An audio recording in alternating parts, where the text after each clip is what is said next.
Thank you very much. Hi, everyone, and thank you, PMI, for allowing me to speak today and inviting me. I think it's a great opportunity. So I'll share with you based on my experience on fundraising and for entrepreneurship and projects. I've tried to keep it very simple. So if you do have questions, definitely put it into the Q&A. But I'll get this going right now.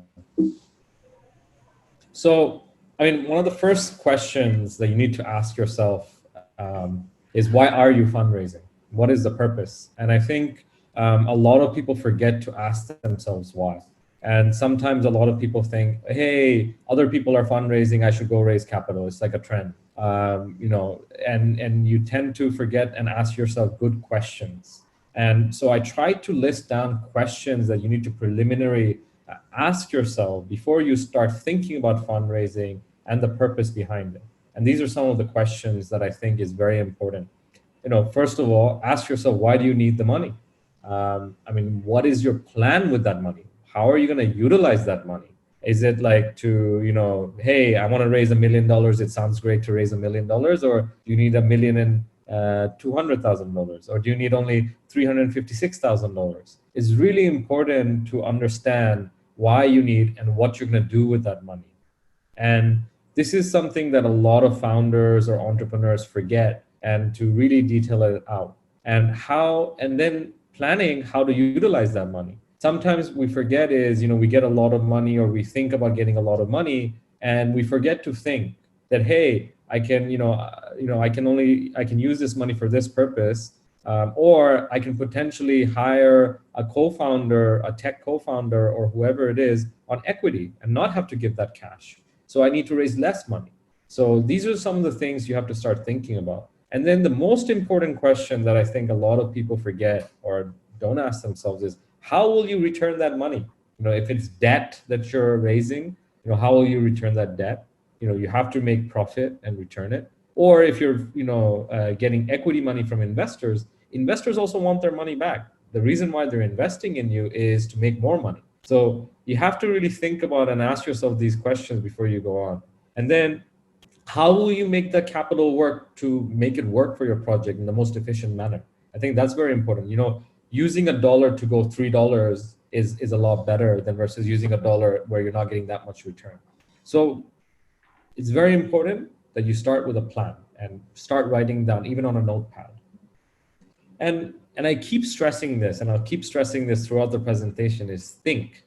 Think first. Yes, I know you're excited. You have a great idea. You have a great project. Maybe you're working in a company and say, hey, I think this is going to work. Even if it's a project, it's not for your entrepreneurship project, or if it's a company-wide project that you're trying to do, how are you going to get money in return for that? Like, for example, think about your customers. Are the customers going to pay for that service or good or efficiency? Or by doing this project, are you going to get some sort of operational efficiency out of it where it's going to help you reduce cost or expenses? So don't always think just, hey, I want to raise capital. Customers are one of the best investors, if you really think about it. They're paying you for your service, for your product. And I think that's very important to think about. And then what you need to think about is the product. Like, what are you building? Are you building something that you love, that, hey, you think it's going to work because you faced it as a problem? Or are there a lot of other customers out there who are facing the same problem? And you need to investigate that. Sometimes we follow our passion with a cognitive bias, and we need to take that bias out. And we need to build a product that customers are the ones who are going to use it. You can't build a product that's very difficult for the customer to use, and you have to test it. And when you're building that product, you need to have your team. So who's going to be this team? Who are going to be the people? When investors are giving money, they are going to look behind the people, behind the team. Who's going to go and execute that? Are they, if you're doing a tech startup, do you have good engineering team with you? If you're doing something that's completely, unrelated to tech, like operational, like manufacturing, do you have good people on your team who understand manufacturing? So these are some things you have to think about. And then when you're hiring, can you offset some of that cash upfront that you have to pay for salaries and attracting good talent by giving equity?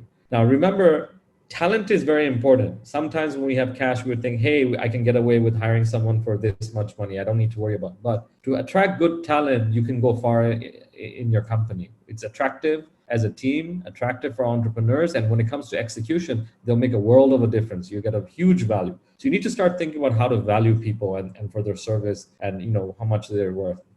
And what's fundamental is once you take someone's money, whether it's an investor, debt, whoever it is, even your family or friends, it's your responsibility.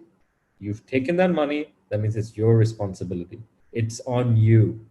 The more money you take, the harder it gets. So you have to really think about how to manage that money properly and responsibly so that you can give those returns in due time. And so what I try to focus on at the very early beginning when I'm thinking about fundraising, I'm looking at forecasting. I'll say, I have a great business idea, or I'm in my existing business. What does the revenues look like? And what does the cash flows look like? How much sales am I going to generate from that project or from that idea or the business idea I'm going to do? And, I look at, for example, the revenue growth. Now, what happens is what a lot of people do is they overestimate the revenue. It's like, hey, I think we're going to get $2 million in revenue or $1 million in revenue or, $500,000 in revenue. But in fact, when you actually start putting the assumptions table and, start supporting your logic, you're starting to say, hey, maybe this doesn't make sense. Customers aren't willing to pay this much money. They're only willing to pay this much. So you have to start, making the assumptions and everything very realistic. And, and the other thing that's important is to support that revenue, what type of expenses do you need and the categories do you need? Sometimes I see a lot of people putting estimates and then they forget marketing expenses. They're like, hey, I'm gonna, have marketing expense under social media and I'll boost $100. No, that's not how marketing works and sales work. You really have to think about your expenses. Or sometimes you're like, hey, I'm gonna have a website, a tech platform, and I'm gonna have a huge traffic. And you forget to estimate your costs for your server bills. I've seen people go bankrupt because they forgot to estimate that. So it's very important to not underestimate the expenses. So you have to think about the product costing, the delivery costs, the marketing costs, the processing fees, all of that. And like I said, it's easy to put numbers on an Excel sheet than in reality. So it's very important to speak with experienced entrepreneurs, experienced professionals in those industries, or even if they're not in those industries, to do a sound check. Be like, hey, what do you think of these costing? Are these realistic? Are these not realistic? Just so that it can help you be more accurate in your forecasting. And what I really boil down to is doing a proper cash flow forecasting, because that's what's going to tell you how much cash shortage you are. Understanding how customers pay you, when they will pay. Are they going to pay you 3 months from now, 6 months from now, 12 months from now? Is it a 60-day accounts receivable? Or you have to understand that. And then when you're buying inventory, if you say you're doing a product-based business, you're selling products, you have to really think about when you're going to pay your suppliers. Or if it's services, like if you're paying out server bills or marketing bills, can you extend that credit by 30, 60, 70 days? Because at the end of the day, the reason why you need capital is because you need to invest to start up, and then to manage the cash flows, because you know you're going to have a shortage. And then again, you have to really look into what you're going to buy, your initial investments, and see what you can offset without spending too much capital at the beginning. And what I typically do is make a statement of startup costs, initial startup costs. And that's how I plan. How many computers do I need? Do I need servers, office, advanced? Do I need to, spend money on marketing? What is my 12 months of operational runway? This is something that I've learned from experience. It takes a good 12 to 18 months at the first stage to start getting good customer revenue, that way you can start offsetting the operational cost. And you have to start thinking about that. Why? Because you take 3 to 6 months to really fine tune your product, get customers to pay, and then you're growing, you're hiring. So it takes that long to become operationally like self-sufficient. So you have to really start building those costs in. And so this is what I try to do at the beginning is I do a uses and a sources. Where is this money going to come from? So I have the uses, and then from the sources, I look at, is it going to be sweat equity? I'm going to hire someone and give them shares. Or is it going to be, I have to pay these guys out cash? And then I see the shortfall, and then I estimate, okay, I need only say 60 lakh taka, and my project value is this. That's when I know how much money I really need. And sometimes you build in contingencies like 3 or 4 months of operational runway. And once you have a little bit of these financials, your planning, you need to start putting your thoughts down on paper. And that's what we call a business plan, where you organize your thoughts, you organize your strategies, and you make it into a meticulous plan where you've done your first primary research, and then you do your secondary research, and then you start putting together all aspects of the business. Because when you're going fundraising, everyone's just not saying, hey, how much capital do you need? They want to know you have a sound marketing strategy to support that revenue projection that you have. They want to know that you have an operation strategy, a team. Are you going to be working remotely? Are you going to take an expensive office, a cheap office? How are you going to run your operation? What is the process for customer support? If you're doing direct to consumer, what is your return policy, refund policy? All these things you need to start, putting these things in paper, so that way the investor or someone coming in knows what you're going to be spending on and what you're going to be doing. And then your strategy, HR strategy.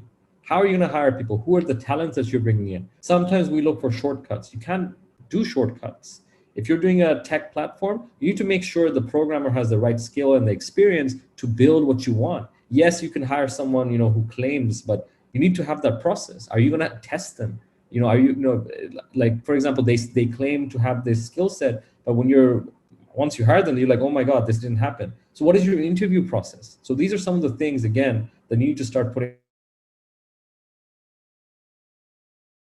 entrepreneurs or mentors who can help you kind of give you feedback on your thought process. And that's what's very important. So I wanted to give you an idea. Once you have the business plan, what are the fundraising options? Now, depending on what stage you're at, sometimes you're in the idea stage, you're at the seed stage, early stage, Series A, Series B. Now, if you're doing a startup or if you're doing a normal SME business, it's okay. You still need a business plan. You still need a cash flow statements. You need a balance sheet, income statement, all of that stuff. Even it's very important. So then you look at, okay, hey, this is my idea stage. What are my fundraising options? At the idea stage, I always recommend to bootstrap as much as possible. Bootstrap is you have a little bit of savings, you have credit card, or you get people on equity. Other options that can support our family and friends, they're the easiest people to get money from. Sometimes what a lot of people do, I get a lot of messages on LinkedIn that says, hey, I have an idea, will you invest? And I say, look, you're at the early stages, why don't you start building out your product and get some get an MVP done, get some traction done. And typically family and friends are the ones who are going to support you no matter what. They're excited, they want to support you, they'll give you. And then there's also grant options. There's institutions like Startup Bangladesh who are giving early grants out, without any equity or without anything in return. They want a business plan of what you're trying to do, what the customer problem you're trying to solve. That's how they can help. Then you're looking at the seed stage where you have the angels, super angels. There's a lot of angel investors building up in Bangladesh, or partners that you can bring in who just want to give you capital. And then again, family and friends can come in again at this round. And once you get to the early stage, when you're trying to grow a little bit more, you want to expand, you've got an angel network that can help you. There's Bangladesh Angels, there's TAN, there's Thai Chapter Dhaka, who also have a lot of angels on their platform. You start approaching them and say, hey, this is what we want.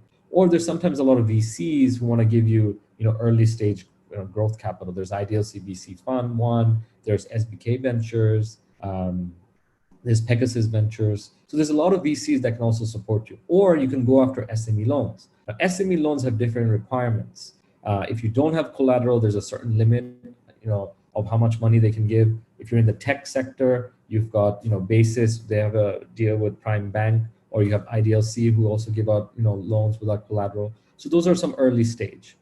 Then you look at Series A, which is a little bit higher capital that you need. You're looking at the VCs and super angels. Or if you're a good business that has, cash flow coming in, you can look at invoice factoring. IPDC, IDLC are great institutions who do this. Or you can look into short-term debt that can help facilitate this. And when you go to Series B, you're looking at VC or corporates, both local and international, or you can look at long-term debt. Now, typically long-term debt in Bangladesh is associated with you have collateral, you have some assets, and then they'll give you money against that as a term loan. And they can be expensive as an interest rate. Or you can look at the VC route, Now, what are the instruments? The instruments that allow for the fundraising. Typically, it's equity or convertible debt. In Bangladesh, I will slow down my internet. All right. Typically, you have equity or convertible debt. Now, in Bangladesh, we don't have convertible debt mechanisms, but they do it through a preferential share mechanism. You can do some things in that. And equity means common shares. It's a high, again, it's high risk. People are taking equity. Seed stage, again, those are the options. High risk. Early stage, equity or convertible debt, medium risk. Series A, that's when people are, want equity. Now, why people do convertible debt is basically there's no valuation, and the investor doesn't want to give a valuation. You don't have a valuation. You typically set a cap and say, hey, why don't we decide the valuation on when another investor around? And that's how they do it. And what are the structurings that allows you to do this? In Bangladesh, what we have is common shares that you can, that you have this, we can start at the paid up capital, or you can have informal agreements with your friends and family. Again, seed stage common shares. But what you can also do is preferential shares. Preferential shares are basically additional rights investors get when they invest more money. It could be that they might get early dividends, they might get more returns early. So there's a few rights that protect them. Again, what all the agreements that you need in order for these fundraising is the shareholder agreements, the share purchase agreements, convertible note agreements. And then if you're giving employee stocks, there's employee stock options and employee contracts that you need. And sometimes you can also do promissory notes, IOU, depending on the jurisdiction that allows. Again, you need a lawyer that will help you kind of structure these things. But these are very important to know when you actually going in the fundraising process. And then what's important is to understand the investors you're going after. You have your family, friends, and partners who are willing to take more risk. You have angels who are experienced, that are, they've been there, done that, experienced entrepreneurs. They're ready to go on the risk. They love the industry you're in, and they want to help, and they also want to make money. They can run the day-to-day. And then you have the VC and corporate banks. They have a complete different requirement in what they're doing. And you need to understand. And what you need to understand is the fundamental thing. The reason why they're investing in you, other than the family and friends they want to support, the investors want to make money. That's the reason why they're investing. And they're calculating their returns. If I put $100,000, do I make $500,000 in 5 years? Say like a 5x return. Each stage of investor has different return appetite and risk appetite. An angel investor may ask for a 3x, 5x return. Someone else, a VC, may ask for a 10x return. So they all investors always look for, hey, what's the best way to invest the less riskier opportunity, and I can get the highest return. And family friends, again, they tend to take higher risk. Angels take the higher risk. VCs want your business to be a bit more mature, where the risk profile goes down. There's a bit more stable, predictable revenue stream coming in and cash flow coming in. They say, hey, it's great, your team is great, I would like to invest more. And so what is, how to get funding from investors? Maximize returns, minimize risk, and be realistic while forecasting, planning, and executing. And that's what investors are looking for. And this is part of the fundraising process. So the larger amount that money you're asking, the higher the risk for the investor. That's, their thinking process, everything changes. The higher return, the higher appetite for risk. The longer the time it takes to get back, the higher the risk. So you need to find a nice balance and sweet spot. So things that you need to consider at the end of the day is this will be a business decision. And no one's going to do you a favor. No one will be no one's going to part with their money because they feel for you. They feel, maybe impact investors because of the cause that you're doing, they might. And nothing is free. So if you want to get something, the only way to give is you have to give something. And that could be your equity. And that's where the valuation negotiations and all that stuff come in. So your job is to convince that investor, it could be the bank, it could be the VC, it could be the angel, that your startup is the best investment. And you can only do that by knowing what their options are as well. And if you really need to put their hats on, like investors have FDs, promissory, treasury bills they can purchase. There's stocks, mutual funds, and these have different returns, or reinvest in businesses that they grow. So you have to understand that you're competing with other people for the same money, So and you need to calculate based on that, and is it attractive? So this was a very short fundraising. What's a 101, basic. You need to know what you need for a plan, and that's what I tried to share. You need to know what the investors like and are scared of. You need to know what the investors want, and questions you need to ask them when you're doing the fundraising. You need to know your competition, and you need to know the structures. And what's more important is you need to make yourself attractive as a business to raise that capital. And that's when I said at the beginning, when you're planning, it's very important to have a proper, meticulous plan and ask yourselves the right questions. Why do you want to raise capital? And what is the plan? How are you going to use it? Put down, make into a business plan. Is your assumptions great? Have you done your primary and secondary research? So that's part of my presentation. And then, we can go to the Q&A session. So there's quite a bit of questions. I'll take the first question. Farhana Islam asked, are there idea stage investors in Bangladesh? What kind of depth of information do such idea or angel investors look for in a concept pitch? Again, where I mentioned in the idea stages, typically it's your friends and family are the ones you're going to invest. And, nobody likes, you have a great idea, but you've got to prove it out. And that's what's very important. Okay. So, so you need to, not approach investors at the beginning because you have one shot or sometimes two shots, or three with those investors. So you want to be careful what's the right appropriate time. So my suggestion is initially get your idea, start executing on your idea. There is no such thing as a bad idea until you start executing. And that's what a lot of people make mistake. They say, hey, I don't have money, I can't start my idea. No, you can bootstrap. Bootstrap is a way where you find teams or people. Okay.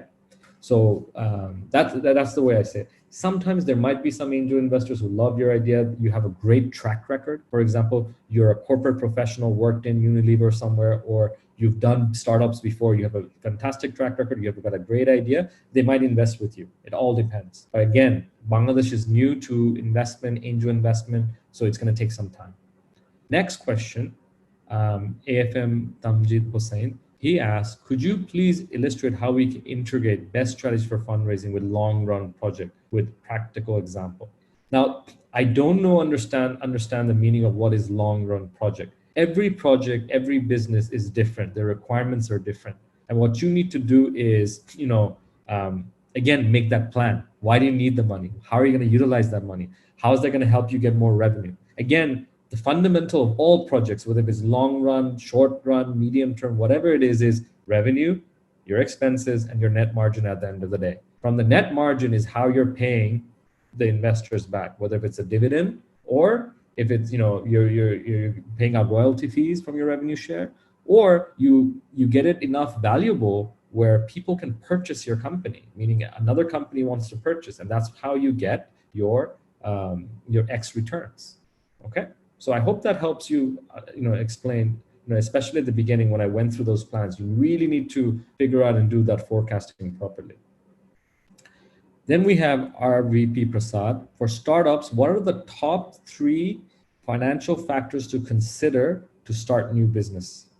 The top 3 financial factors is, again, what I said is when you're doing your revenue projections, don't overestimate them. Have good assumptions table, then talk to customers. A lot of the times we make a lot of assumptions because of our bias and excitement that, hey, customer is going to pay this money. But no, when you go start selling, they're actually not willing to pay. Always remember when you're trying to take market share, customer switching cost is there. Is the customer going to go switch to a new service right away? So you also have to think about that. And then your expenses, you need to really understand your expenses very well. Sometimes we say, oh, it's going to cost this much, and it actually is more. So again, these are the things that are always factoring your net margin. What I always say is go through a good customer discovery process at the very beginning. Are customers willing to pay? Find a minimum viable product and a product market fit. That this solution that you have is what the customers are willing to use and pay. There's nothing more important better than that. I think that's the most important important thing is customers' willingness to pay, and they're actually paying you. Okay. Nasif Zaki, his question, what are the hurdles to raising funds for edtech projects? What type of edtech projects are investors seeking currently? Look, again, the hurdles again, go through your customer discovery process. You're targeting education. What part of the education market are you targeting? And then right now, what is the existing behavior? Are customers paying someone? Maybe it's not you. Are they paying someone? Say you're doing a tutoring class, like somewhere. You're teaching something, like a training workshop at a physical location, like a coaching center. Are people, how much are they paying there? So that gives you a little bit about our market size. And then the question is, are people willing to pay you the same price or a little bit lower for something that's virtual or something that's recorded, something that's not in person? That's where you have to do the customer discovery process. So when you start identifying the market and which customers' money that you're going to take, that stuff helps you identify what that project is. Okay. Again, investors are seeking where they can make revenue multiples. Again, each investor has a different risk profile and a different industry. Obviously, edtech is something huge in Bangladesh. There's a lot of opportunity. You can do a lot of things virtually. Right now, what we're doing is also edtech. I'm teaching through Zoom, and it was PMI organized this workshop for you guys. So this is part of edtech. Now the question is, are you guys willing to pay for this? And if you are, that's fantastic. That's great. So, and then can you make a margin at the end? And if you can convince the investors, like, look, in 10 years, your market size is going to be 100 million learning virtual, then you're going to make a lot of money. This is the money. And this is, if you invest today $100,000, you're going to make this much money. They'll say, yeah, that's great. And this is the market size. We have a young demographic. So definitely, I think it's a great opportunity to be in edtech. You just got to figure out how to solve the problem and find the right customers. I hope that helps answer your question. I think I also have a question. If you are going to entertain. Sure. Yeah. So I'm seeing that you are a co-founder, one of the co-founders of Startup Dhaka. So will you be able to share some activities, how you actually nominate or finalize the investments? I think you have already done 68 investments, as I can see from your website. So how do you actually find them interesting? I know the criteria you have already spoken about, but what kind of trend you are seeing? Do you guys give them training? Do you train them up? Do you nurture their but from the first speech to the last, how do you actually go through the process? If you can enlighten us a little bit. Sure. For Startup Dhaka, when we first started, was in 2014. And personally, we did some investments among ourselves as co-founders. And then we ran the Grameenphone Accelerator program, and we operated for 2.5 years. That's where we got almost 26 portfolio companies. And then what Startup Dhaka did was, we also started a show called Tiger Cage, where we showcased a lot of these early entrepreneurs. But we saw that there was a lot of people getting involved in angel investment. We've moved away from angel investment, and now there's like the Bangladesh Angel Network. It's a great resource and a site where you can actually go and pitch to them. If you go to the Bangladesh Angels Network, you can find all the requirements. Same with TAN, you can do the same thing, and you can find out how to pitch to them, the requirements, and how much money you need. And they will, if they find it with their preliminary due diligence, they'll, you will get to pitch to all the angel investors that are there. Okay. What we're doing, and my partners are now involved, they're partners in a firm called IDLC VC Fund 1, and they're investing in early stage growth companies where you've done your idea, you have a MVP, your MVP is proven out, you have paying customers, it's stable, and you need growth capital to grow. Why? Because one, you need team, you need to hire more engineers or people, or you need to market. Your product is fantastic, but you don't have marketing money. And we help in terms of Ideal CVC Fund. They'll help you put growth capital. Now, there's a lot of other VCs that are there available as well. There's Anchorless. There's also Startup Bangladesh, which is the government institution. They're actually putting, starting with 10 lakh taka idea, grants for your ideas, and then they'll invest in each stage of the journey that you're in. So you can also do that as an option. So again, your angel networks are available. The VCs are available depending on which stage you're in. And then you have, your family and friends. I hope that helps you answer that question. Sure, that just gave me a very good idea about how it all starts, because I haven't been an entrepreneur myself yet, but that So certainly gave me some ideas on how to start. So maybe some participants or attendees also got some ideas. great. Look, So, I think we have one more question yes, here. yeah. It's from Shoheb. It says, what to keep in mind current COVID situation if we're planning on a new venture? Look, what the most important thing is, we haven't had a pandemic situation like this in over 100 years. This is what they call as a black swan event. And if you were working in a business or working in a company at that time, are able to navigate yourself, that's fantastic. And if you can come out on top, your value and your worth more. So you always have to plan for risk, and events like this, it can happen. Things like this will happen. So how do you then plan your cash flow, especially when you're doing a new venture? Is that, okay, what if there's another shock? If there is another shock, how does it, impact the customers' willingness to pay, how they're going to pay? So something, very important to think about, and you can plan that shock and plan that risk factor in and say, hey, I need to plan for 6 months of working capital. Okay, so I should start saving for that. I need enough capital to support that. And then if I didn't generate any revenue for 6 months, I can survive. And so that's something to think about. So that's the way I would say is, think about the risk factors, think about your cash flow and your burn rate of how much money is going out or will go out, plan for that, and have enough capital for at least 6 months. I always say 12 months, so that you can survive shocks and everything, depending on, again, which business stage you're in. Okay. So on note of that, and the answer you just gave us, I would just like to ask. So you already have your startups through the Startup Dhaka. So what kind of situation you faced during this pandemic, the lockdown and everything? So did you guys have to take any extra measure for that? Yeah. With your investments? I mean, so the investments that we've been able to get out of most of our portfolio companies much earlier on, where we got some exits, like Sheva XYZ, we had an exit. We had an exit from Amartaka that was Bank Compare before. So we had a few of our companies we got exit. Our other startups, they were classified. We haven't been involved as much because we were involved at the very early stages. Now, I can share with my business experience of the business that I was involved, which is Bongo, is we took drastic measures. We let go of offices. We started working remotely. We had a plan in place to work remotely in terms of our operations, and we cut down any non-needed expenses. We also went out and asked our employees, make sure and have job security.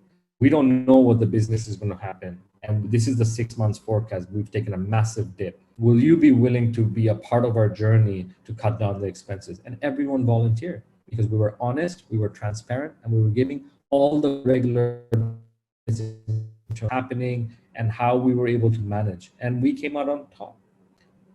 I think thinking with the risk in your mind is actually works. And yes. And are you still willing to work from the remote as before? Yes, we are going to still work remotely for another 6 months, hybrid method. And the reason why we're doing that is we want to make sure we're making the right decisions. The safety of our employees are very important, and the well-being. Now, what does that mean? Teams that need to come into the office for like once a week or twice a week or once every 2 weeks, they will come in for a little bit, do their work that they need, and they'll still work from home. That's the way we've planned. Now, what happens after the winter, that's what we're going to figure out, and we're observing everything. We don't want to put anyone at risk. So that's the way we've planned for now. So one day at a time, or you are planning baby steps, so to see what happens. So that's a great idea. So in the meantime, I think we have another 2 questions already. So if you will like to answer. So it's Farhana Islam asks, given the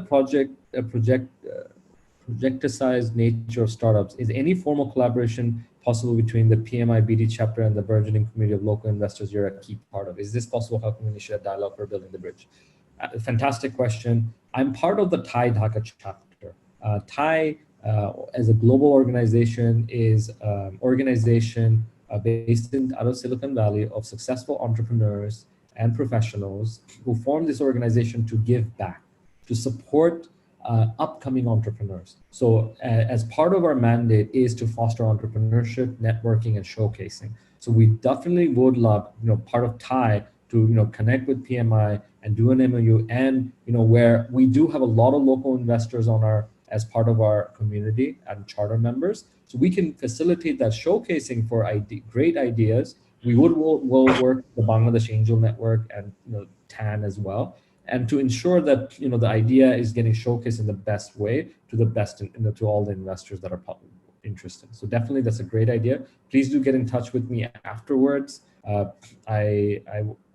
My email is there. You can email me at bongobd.com, or you can reach out to me on LinkedIn and I will respond back and we can connect. Next question is Khaja Nawaz Mohammed. Would you please illustrate burning criteria regarding negotiation issues on equity distribution, fundraising from ventures and angels? Remember I mentioned about the returns? I think that's what I was saying is, when an angel investor is coming in, he's taking a lot of the risk. Why? And he's going to want. Typically, if someone invests at the angel round, they want a 3 to 5x return over 3 to 5 years. Okay, a 3 to 5x. What does that mean? So if I invest, say, like 25 lakh taka, I'll expect 1 crore taka after 4 or 5 years at the minimum. Okay, that's what people are expecting. Why? Because I'm taking early stage risk. Now let's go to VCs. VC, you're asking 4 crore taka. Okay. Now, depending on your business and everything, they're also going to say, hey, listen, I want at least a 5-10x return. Why? Because, they're playing a probability game. The success rate, where you are as a business, the more fundamentally and financially prudent your company is, the better the valuations you will get. Why? Because you have a better, the risk profile is mitigated. The riskier you are as a business, less revenue, less margins, that means you're going to give up more equity. So typically angels, want to take 20, 25%. Sometimes they take 10, never get 50% because you have subsequent rounds that you have to plan for. VCs typically, depending on how much money, can take anywhere from 15 to 20 to 30%, depending on the size of the money. Again, Bangladesh is in the early first stages of, capital fundraising. So, you need to really plan as you go along. And, this is one thing that I say is it's okay to be just in Bangladesh. You don't need to think global at the beginning. If you want to expand, you have that opportunity, that's fantastic.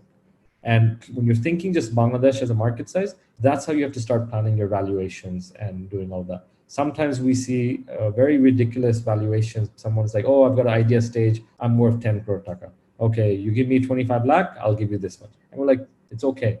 You start doing your business and then come back later. So this is the way to kind of think about on equity distribution. Like, think about your returns. How much are you going to return and how are you going to return? So your financial forecasting is very important and it's part of that process. I hope that answers the question.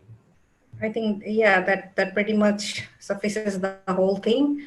And yeah, I think that's pretty much from all the questions at this moment. If you'd like to continue, please do so.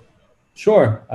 I mean, from my standpoint, like the way I would say is, look, I'm encouraging entrepreneurs and entrepreneurship, and because I really believe in it.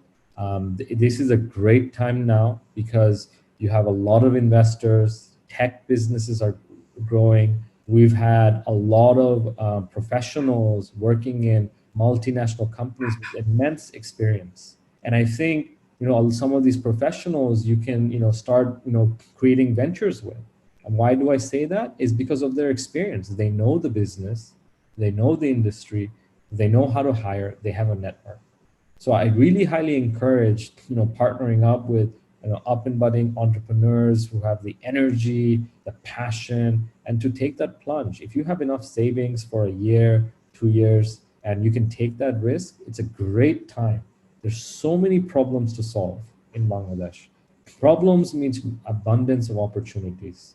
Everything is becoming digitization.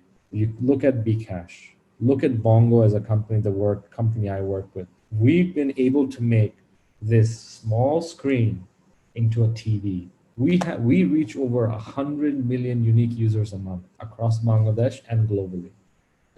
And we started in 2014 as a Bangladeshi company. Our founders are Bangladeshi, our entire team is Bangladeshi, and we compete with big companies regionally. So, and look at Patel, look at Shohoj, look at Sheba XYZ.